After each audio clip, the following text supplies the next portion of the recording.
Hari ini 2.000 buruh menggelar aksi unjuk rasa di kawasan Patung Kuda, Jakarta Pusat. Mereka mengawal pembacaan putusan uji material Mahkamah Konstitusi terkait Undang-Undang Cipta Kerja. Setiap tahun, konflik antara serikat buruh dan pemerintah tentang kenaikan upah minimum menjadi perhatian utama terus-menerus. Serikat buruh menilai kenaikan upah ini tidak sebanding dengan inflasi dan kebutuhan hidup mereka. Sementara para pemerintah berargumen bahwa kebijakan ini harus mempertimbangkan stabilitas ekonomi dan daya saing dunia usaha. Nah, pada tahun 2025 nantinya, Serikat Buruh melalui Konfederasi Serikat Pekerja Indonesia atau yang disebut dengan KSPI menuntut kenaikan upah minimum sebesar 8 hingga 10%. Namun, pemerintah menggunakan peraturan pemerintah atau PP nomor 51 tahun 2023 yang mengatur kenaikan berdasarkan inflasi, pertumbuhan ekonomi, dan indeks tertentu yaitu sekitar 0,1 hingga 0,3. Nah, indeks ini dianggap terlalu rendah oleh buruh yang berpendapat bahwa kenaikan upah saat ini tidak mampu mengejar inflasi, sehingga daya beli mereka terus menurun tiap tahunnya. Ya, selamat siang Valen. Hingga saat ini ribuan buruh yang terdiri dari Serikat Buruh KSPSI, FSPMI, KSBSI, dan sejumlah serikat buruh lainnya masih memadati kawasan Patung Kuda Jakarta Pusat sejak pukul 10 pagi tadi. Tadi kalau kita mendengar pernyataan dari Presiden Konfederasi Serikat Pekerja Indonesia atau KSPSI, Said Iqbal, mengatakan ada sekitar 2.000 buruh sejabodetabek yang mengawal ataupun berpartisipasi dalam aksi unjuk rasa kali ini. Demo yang ditunjukkan dalam video tersebut melibatkan sekitar 2.000 buruh yang menggelar aksi unjuk rasa di kawasan Patung Kuda Jakarta Pusat. Nah, mereka ini mengawal pembacaan putusan uji material MK terkait Undang-Undang Cipta Kerja. Aksi ini mencerminkan sebuah peristiwa protes buruh terhadap kebijakan yang dianggap merugikan hak-hak mereka, terutama terkait upah dan kondisi kerja mereka. Adapun beberapa alasan utama buruh meminta kenaikan upah 8 hingga 10% untuk tahun 2025 ialah sebagai respon mereka terhadap kondisi ekonomi yang sulit dan penurunan daya beli. Dan di sini saya akan membahas beberapa poin kunci dari tuntutan tersebut. Yang pertama ada inflasi dan pertumbuhan ekonomi, di mana para buruh ini mengacu pada inflasi yang diperkirakan sekitar 2,5% dan pertumbuhan ekonomi sebesar 5,2%, yang dimana totalnya mencapai 7,7%. Nah, kenaikan upah ini yang diminta dianggap mereka perlu untuk menutupi inflasi dan meningkatkan daya beli mereka. Nah, selanjutnya poin kedua ada kenaikan biaya hidup. Seperti yang kita ketahui dalam beberapa tahun terakhir ini, kenaikan upah ini tidak sebanding dengan kenaikan harga barang. Contoh nyatanya yaitu yang berada di Jabodetabek, inflasi mereka mencapai 2,8%, sementara kenaikan upah mereka hanya 1,58%. Hal ini membuat buruh merasa terbebani akan hal tersebut. Nah, yang ketiga, ada penurunan daya beli.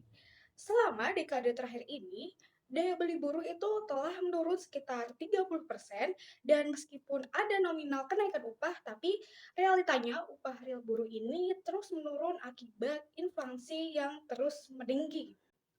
Nah, selanjutnya di sini ada Said Iqbal sebagai Presiden Konfederasi Serikat Pekerja Indonesia atau KSPI yang mengungkapkan bahwa kenaikan upah minimum ini yang sebesar 6,5% untuk tahun di 2025 diklaim adalah langkah yang tepat dan sejalan dengan amanat Mahkamah Konstitusi serta Konvensi ILO.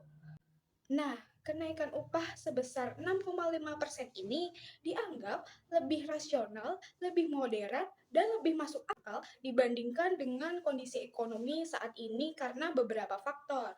Nah, adapun faktornya yaitu ada di mana yang pertama ada inflasi yang terkendali. Nah, dengan inflasi yang terkendali ini diperkirakan sekitar 2,5 dan pertumbuhan ekonomi yang stabil diperkirakan sekitar 5% hingga 5,2%, dan kenaikan tersebut dianggap sesuai untuk menjaga daya beli buruh tanpa memicu adanya inflasi yang lebih tinggi. Terus yang kedua ialah ada daya beli masyarakat, di mana kenaikan upah ini diharapkan dapat meningkatkan konsumsi rumah tangga yang merupakan pendorong utama dalam pertumbuhan ekonomi. Nah, peningkatan pendapatan buruh ini dapat meningkatkan permintaan barang dan jasa dan mendukung pertumbuhan ekonomi secara menyeluruh. Nah, yang ketiga, ada keseimbangan antara buruh dan pengusaha, di mana di angka 6,5% ini dianggap moderat ataupun rasional karena hal ini tuh mencerminkan kompromi antara tuntutan buruh dan kemampuan para pengusaha untuk membayarnya. Dan hal ini dinilai penting untuk menjaga stabilitas pasar dan menghindari adanya pemutusan hubungan kerja atau yang biasa disebut PHK yang dapat terjadi akibat kenaikan upah ini yang terlalu melambung tinggi. Yang selanjutnya ada dukungan kebijakan pemerintah. Nah, seperti yang kita ketahui, pemerintah ini telah berupaya menjaga stabilitas makroekonomi dan mendorong pertumbuhan melalui kebijakan fiskal dan moneter yang kredibel, sehingga kenaikan upah ini sejalan dengan upaya hal tersebut. Nah, selanjutnya ada pemerintah Indonesia yaitu Menko Perekonomian yaitu Bapak Erlangga Hartarto yang merespon tentang kekhawatiran para pengusaha terkait kenaikan upah minimum provinsi atau UMP sebesar 6,5% untuk tahun 2025 nantinya ialah dengan menekankan pentingnya peningkatan produktivitas usaha mereka. Nah, Bapak Erlangga ini menyatakan bahwa keputusan ini mempertimbangkan pertumbuhan ekonomi dan inflasi yang ada, serta meminta para pengusaha untuk beradaptasi dan meningkatkan efisiensi operasional mereka. Selanjutnya ada strategi manajemen konflik pada kasus tersebut. Nah, di sini strategi saya yaitu saya berperan sebagai seorang mediator, di mana saya ini adalah pihak netral yang membantu kedua belah pihak untuk mencapai kesepakatan tanpa adanya memihak salah satu pihak. Nah, strategi yang saya lakukan ialah yang pastinya pertama saya akan mengidentifikasi konflik tersebut, di mana saya akan mencoba memahami apa sih akar masalah dari hal tersebut, di mana saya sebagai seorang mediator melakukan diskusi awal dengan kedua pihak yang terkait untuk memahami kebutuhan dan kekhawatiran masing-masing pihak. Nah, mungkin buruh nih menginginkan kehidupan yang lebih layak, tapi pemerintah mungkin berfokus pada stabilitas ekonomi. Nah, dengan memahami perspektif masing-masing ini adalah langkah yang krusial atau langkah awal yang krusial sebagai saya seorang mediator.